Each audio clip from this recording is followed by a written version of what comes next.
Is there anything more entertaining than watching what happens on Wall Street Monday through Friday? Well, sure, as long as you're making money. Time for the Money Master, the director of financial newsletters at Newsmax.com, where he has been enjoying the roller coaster ride again all week long and actually seeing some good signs. Jeff Yastine joins us. Jeff, welcome to Friday, and it looks like at least Wall Street is going to go out on a high note. Yeah, we're strapped in and continuing to move higher on this roller coaster today. Certainly the Dow up about 100 points. The S&P 500 up 9, the NASDAQ up 17. We have about 3 or 4 Dow components, 3M, Verizon, Pfizer, Goldman Sachs, that are all getting a lot of buying today, and that's really helping to move the rest of the market up. Looks like it's going to be another melt-up sort of Friday. We have got a lot of little news notes coming out today, financially speaking. This one caught me right off the top when I saw it cross the wire. Ford is thinking of making a Tesla-like high-performance electric vehicle. Here's Ford. They got to come out. They got to go after the money here, but I'm wondering how Wall Street is going to take this in the next couple of weeks and months. If they're taking it at Ford's word, I don't think they're taking it well, because Ford stock is down today anyway. But also Ford, they said it, one of the executives said it on the conference call with analysts, but they didn't really say they were going to do it. They just said they could do it if they wanted to. And it's one thing to say you could do it. It's another thing to deliver on it. So it's just one of those things that obviously Ford's confident about their abilities nowadays to deliver the products I think that Americans want.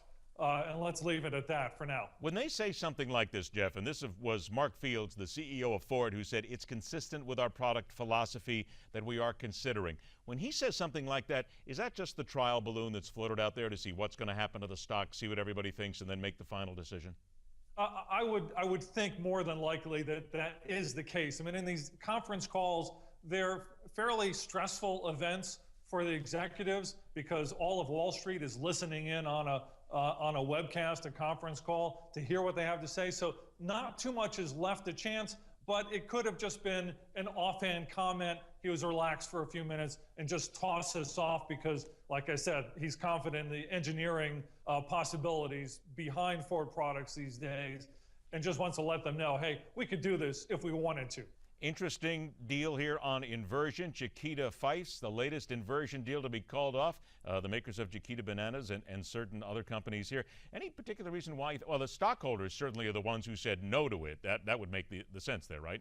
Yeah, that's the thing. When I first saw the headline, I thought, oh, here's another casualty of the Obama administration and really going after these inversion deals. But in this case, basically the executives like the deal, Chiquita executives like the deal of matching up with Fifes, which is based in Ireland, but the shareholders did not like it. They like a separate offer that came in some days ago from a company called Cutral Safra, which is like a Brazilian banana conglomerate with a bank, Safra Bank, attached to it. And they're making an offer to the shareholders for $14.50 a share, all cash, as where the Fifes offer was for a stock-for-stock deal. So in this case, shareholders are saying, hey, stock is okay, but cash talks. I love that. It's all about the money, no matter how you slice it one way or another. Forget all this nationalism and everything. It's all about the buck you make.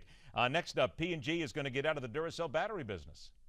Yeah, and this is something that is just a continuing set of programs for Procter & Gamble, in that they own many, many brands, too many, according to analysts and the company, and they're beginning to divest these, or they have been for some time now. And so in the last 4 or 5 quarters, they've divested about 25 brands, according to the Wall Street Journal. Duracell is the latest to come up on their chalkboard for this. And it's interesting with Duracell, it used to be a standalone company years ago. It was bought by Gillette, and then Gillette was bought by Procter & Gamble. And in this case, people aren't really buying disposable batteries the way they used to. We all have, rechargeable batteries inside of our phones, our cameras, other things like that. And so the market for disposable batteries isn't what it used to be. And that's another reason for Procter & Gamble to spin this off. Yeah, tell that to my cable control every single day when those batteries drop out and I got to replace them with the regular ones and keep paying those prices. That's where they still live, buddy. It's you and me and the old guys like us who still out there buying the batteries going, I need the big pack. There they are, $4.95, right? Happens all the time. Something like that. Exactly. It's close enough. All right, Jeff, by the way, reminder to everybody, if you want to find out what they're doing, at Newsmax and at Money. Go to Newsmax.com, go to the Money News, check it all out. You can read Jeff there and the entire crew. Jeff, thanks so much for joining us, partner. Have a great weekend. Thanks, Ed. You too. All right, be sure to see Jeff's latest report on a covert plan to unleash financial havoc by visiting FIRcollapse.com. Next up, the midterm battle in Arkansas takes center stage. And at 51 after the hour, the political punching bag.